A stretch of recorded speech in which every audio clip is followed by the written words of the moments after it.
ChatGPT telah menjadi topik yang ramai dibicarakan di berita dan di media sosial. Banyak sekali orang yang mencobanya. Dikembangkan oleh OpenAI, teknologi inovatif ini telah menarik perhatian dunia karena tingkat kecerdasannya yang mengesankan. Meskipun belum bisa dikatakan sempurna, kemampuan canggih ChatGPT yang dikeluarkan oleh OpenAI ini membuka berbagai aplikasi potensial di berbagai bidang. It's beautiful. Jadi, apa itu ChatGPT? Mari kita coba langsung tanyakan kepada dia. Who are you? Dan ia akan menjawab, yang mana artinya, saya adalah asisten, sebuah model pembelajaran mesin yang dikembangkan oleh OpenAI.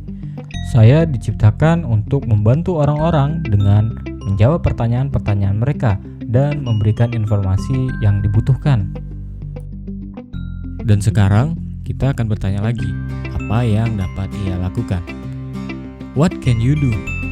Dan ia akan menjawab, sebagai model bahasa, saya bisa memahami dan menghasilkan teks seperti manusia. Saya bisa menjawab pertanyaan, memberikan informasi tentang berbagai topik, dan terlibat dalam percakapan dengan user atau pengguna. Saya juga dapat membantu tugas-tugas seperti menerjemah, penerjemahan, dan peringkasan. Di balik keistimewaan yang ia berikan, banyak yang belum tahu. ChatGPT ini memiliki sisi gelap.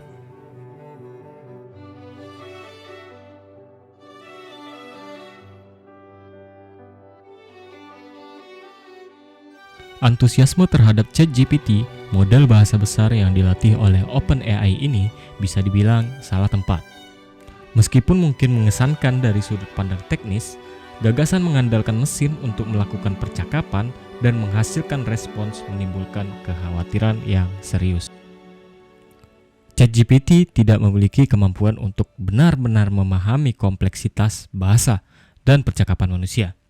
Itu hanya dilatih untuk menghasilkan kata-kata berdasarkan masukan yang diberikan. Tetapi tidak memiliki kemampuan untuk benar-benar memahami makna di balik kata-kata itu.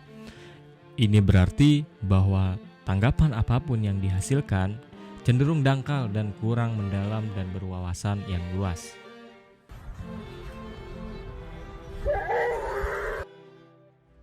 Selain itu, ketergantungan pada ChatGPT untuk percakapan menimbulkan masalah etika. Jika orang mulai mengandalkan mesin untuk melakukan percakapan untuk mereka, hal itu dapat menyebabkan hilangnya koneksi manusia yang sebenarnya. Kemampuan untuk terhubung dengan orang lain melalui percakapan adalah aspek yang mendasar dari menjadi manusia, dan mengalihkannya ke mesin dapat menimbulkan efek samping yang merugikan bagi masyarakat kita.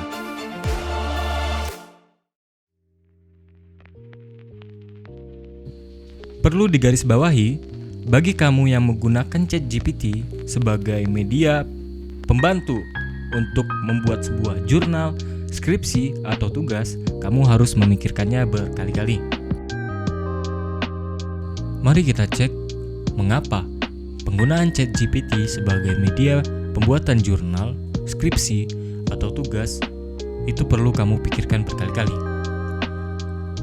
Mari kita menanyakan mengenai there are many additives, conservatives, and flavorings in mustard and ketchup. Kita dapat melihat jawaban yang ia berikan. Kami sudah melakukan berbagai riset dan kami menemukan hal yang mencengangkan. ChatGPT mengidentifikasi kata kunci utama dan kata kunci kedua atau kata kunci sekunder dan mengulanginya masing-masing 4 hingga 6 kali. Dalam teks yang terdiri dari 206 kata yang ia jawab, ini sangat tidak masuk akal. Hal ini membuat teks sangat mudah diprediksi, berulang-ulang, dan berkualitas yang sangat rendah. Sebuah software AI Text Detector yang tersedia gratis di internet dapat melihat bahwa ini bukan hasil karya manusia. Google yang memiliki teknologi terbaik yang tersedia dengan anggarannya yang hampir tak terbatas dapat mengidentifikasinya dalam sekejap mata. Perilaku manusia tentu saja akan menghindari pengulangan kata seperti itu. dan mengganti kata-kata ini dengan kata sinonim, atau hanya menggunakan kata ganti untuk menghindari penyebutan kata-kata yang sama secara berlebihan. AI text detector yang kami gunakan saat ini memberikan hasil yang sangat mencengangkan.